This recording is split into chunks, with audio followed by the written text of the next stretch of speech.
Alright, welcome back to Metal Heroes Review, episode number 120. I think this is 122. Yep, 122. We're here discussing episodes 6 through 8 of Janperson. 6 is noteworthy for two things. One, basically, actually several things. One, it's basically Janperson's first fight with the Super Science Network, the third villain faction of the show, because you have a corporation, this group, and Neo Gil. It's their turn this episode. They also return for episode 8, and there's some word about that one. So in the case of this one, where it's not Cyborg he's fighting this time, oh no, he's fighting a biohuman. Yes. Because the whole thing this one is like we have this woman comes home from, I think, shopping, and finds this weird guy in her freezer. And then we have this guy reported in vain. Apparently this guy was somebody that he was wanted for breaking places and eating ice. And the reason why this is because he does explain, of course, he had to be in the colder place. And then, of course, we have this. Now, this episode is noteworthy for, aside from debut of the basically first conflict with the Super Science Network. But this is also, and of course, the Battle Monsters also is noteworthy for being the final appearance of the female reporter, who's been hearing the show since episode 1. Because after this episode, she was dropped from the show. No mention what happened to her, per se. Yes, I do not know the reason for this. She would just randomly drop out this episode. At the end for 6 episodes. I thought she was an interesting character, and then she had just dropped for no reason. So they have the bumbling detective still here. And they're going to be here for a little bit longer.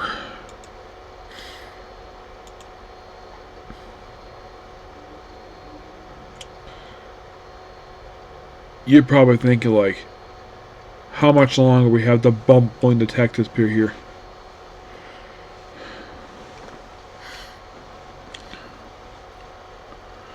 Because,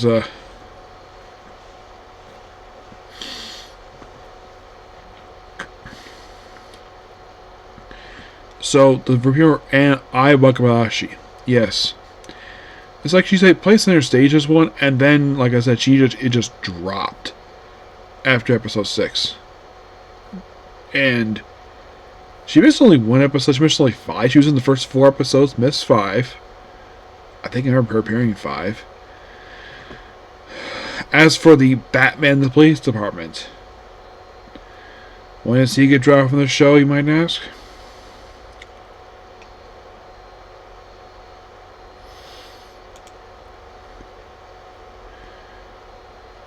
Basically, episode 8 is his final appearance in the show. Yep.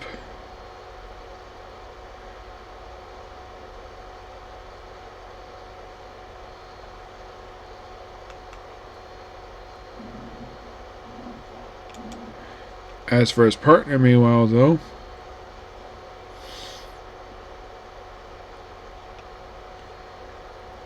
well, he does make one appearance after episode 8.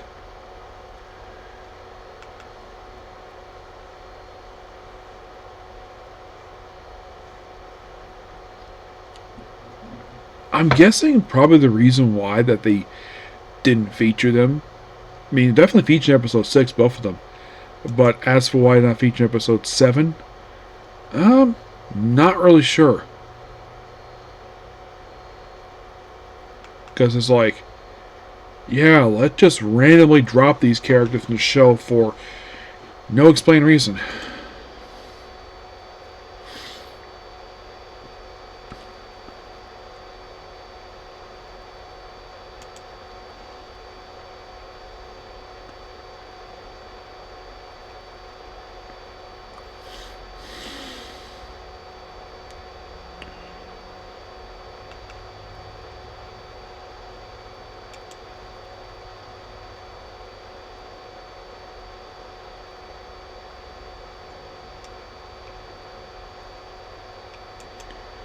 Yeah. I'm guessing probably the reason why they were dropped from the show because, and this is my personal guess, they probably had nothing for these characters to do, so they just dropped them. So in episode 6, we have a scientist who's so devoted to this villain of this arc, of this episode, he puts a bomb on himself. And after this one episode, he is dropped after this. He's only appears in one episode. So he later appears, apparently is best known for playing Captain Gora of 5-Man. Yes, this thin scientist.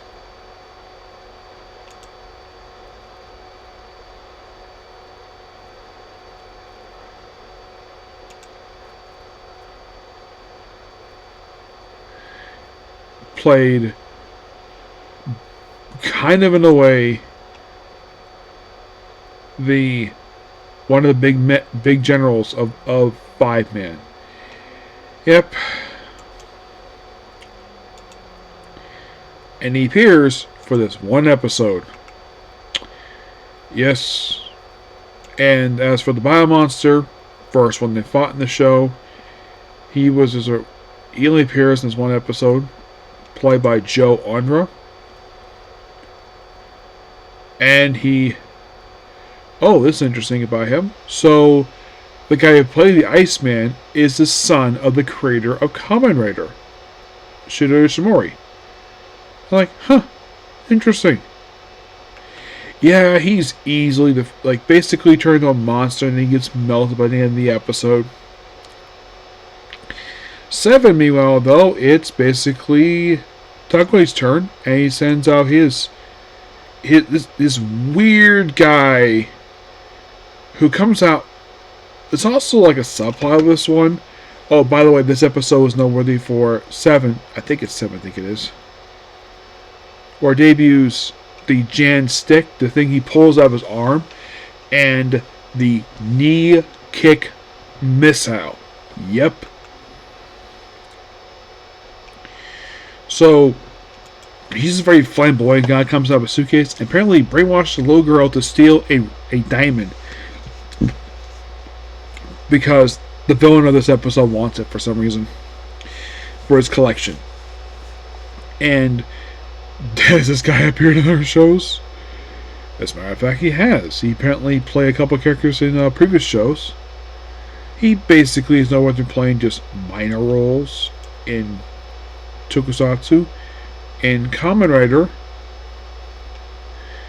he popped up in Wizard and a Winter Show. In Sentai, he popped up for a few episodes of, one episode of Die Ranger, one episode of Kaku Ranger, and one episode of All Ranger. Yeah, so we have a minor Sentai actor being a villain of this episode, and weird thing about this guy, it's never stated if he's a cyborg or human because, Janperson doesn't scan him. He's just weird guy, and there's also a subplot of a kid have a crush on the girl he brainwashes, and they have holding hands by the end of the episode. Him and his goons are arrested, not killed, just arrested, and the bump segments are absent for this episode for reasons. And of course, basically, Takui throws a fit, and he's absent for next episode because it's Super Saiyan Network time now, where there's this guy called Machine Gun Joe, which the actor pulls double duty in the episode, which he has to play the character he's playing, has to basically play the human version, kind of a human version for Janperson. It's kind of weird.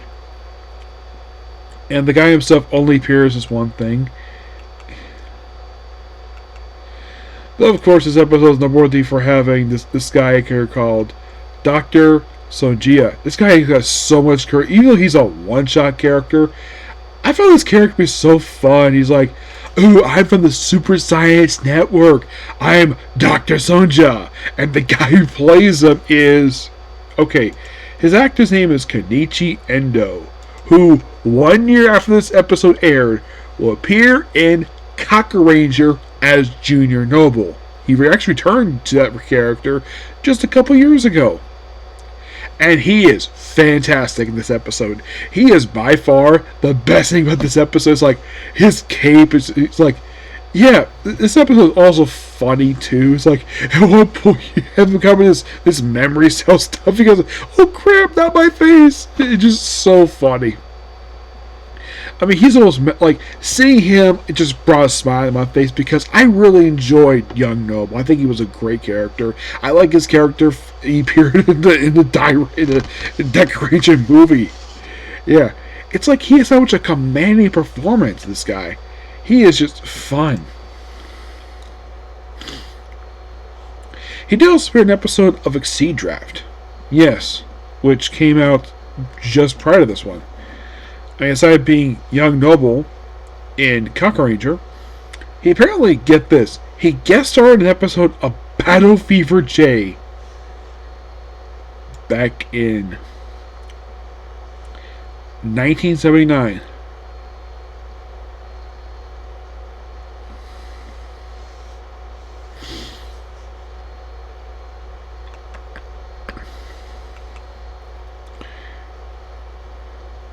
As just a one-shot character in Battle Fever J. It's kind of interesting he later comes back, but great to see the guy. You can see why basically that they decided to cast him as Young Noble in Young Noble Jr. in Kaku Ranger right, just after this, because the guy's got, like I said, so much charisma about this guy. He is just so fun. I would say he's like Kenji Oba, where Kenji Oba's got so much charisma with him too. And he's another fun actor. So, in a way, I've kind of seen his one appearance in... I haven't seen his appearance in Exceed Draft yet. So, his Sentai, I've already got Sentai all done.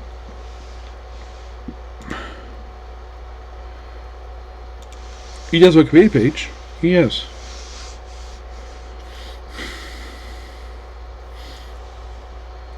So, apparently, let's see... He's in all these movies, but apparently he was like in TV dramas. So he was in this one episode here. He was in some other stuff per se. He was in some video games too. Apparently he did the Japanese dubbing for Groot. Yeah, he was a Japanese dub actor for Groot. Even though I heard a story about this where apparently Vin Diesel voiced Groot in a bunch of languages, but yet they brought him in to basically play Groot. Probably because basically he's just a fun actor. And there's a funny joke at the end of the episode where he's trapped in the Joe face. And he's like, and these two arguing like, I'm the real Joe, I'm the real Joe. I'm like, wow, 2 episodes in a row and the villain himself is not killed? I'm like, okay, interesting. I would say the 3 villains of these 3 episodes, like, if you think about it, the one from episode 6 is terrible. Aside from the fact he basically previously was in 5-Man, there's nothing really memorable about the scientist guy himself. But the villains for episode 7 and 8 are just so fun. Yeah, such fun characters. And it's kind of weird, though, the fact that Super Science Network in these episodes, they already had 2 turns already. And as for characters that they have in the show, they take part in 1, 2, 3, 4, 5, 6, 7. Let's see. 1, 2, 3, 4, 5, 6, 7. About 8 more episodes of the show. And then after that, they don't do much anything after that. So, the very next episode, it's Neil Gilt's turn. Yes. And then it's right back to Super Science Network. Yeah.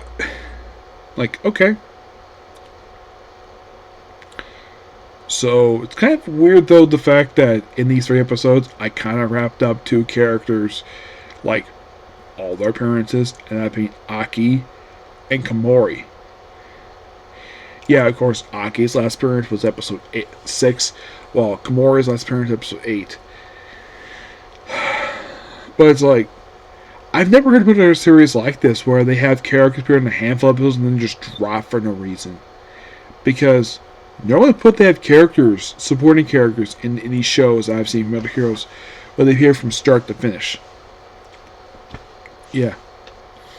But maybe basically stuff will change when we debut some really interesting characters. Excuse me.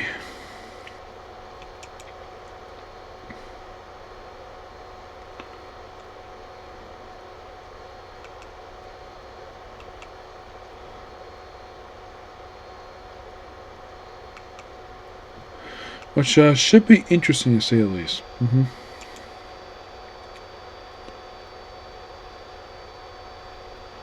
But yeah, that's pretty much it with the video. Please be sure to like, comment, subscribe, turn notifications. I will see you all I'll see you all during the daytime. Okay.